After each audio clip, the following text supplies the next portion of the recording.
వందనములు. ఈరోజు మరో దేవుని వాక్యంతో మేము ముందుకు వస్తున్న మీ సత్యోతమ్మను.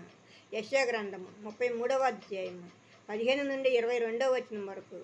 నీతిని అనుసరించి నడుచుచు యథార్థముగా మాట్లాడుచు నిర్బంధనలను వచ్చి లాభమును ఉపేక్షించుచు లంచము పుచ్చుకొనకుండా తన చేతులను మలుపుకొని హత్య అనే మాట వినకుండా చెవులు మూసుకొని చెడుతనము చూడకుండా కన్నులు మూసుకునేవాడు ఉన్నత స్థలంలో నివసించును.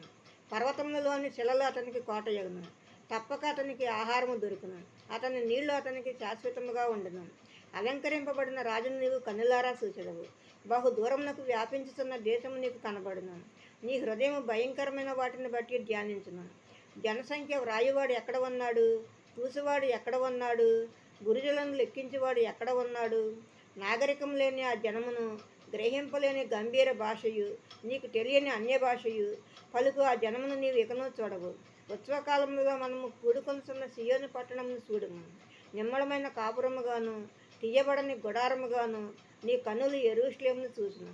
దాని మేకులు ఎన్నడనూ ఓడదీయబడవు. దాని త్రాళ్లలో ఒక్కటి అయినను తెగదు.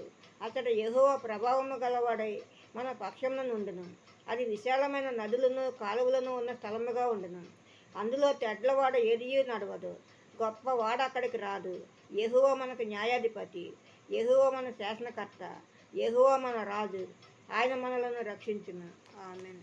మరో దేవుని వాక్యంతో రేపు మీ ముందు ఉంటాను. అందరికీ శుభరాత్రి. మన ప్రభువును ప్రియరక్షకుడైన యేసుక్రీస్తు కృప, కాపుదల, రక్షణ, ఆశీర్వాదము మన అందరికీ ఇప్పుడు ఎప్పుడు సదాకాలము తోడై ఉండును గాక.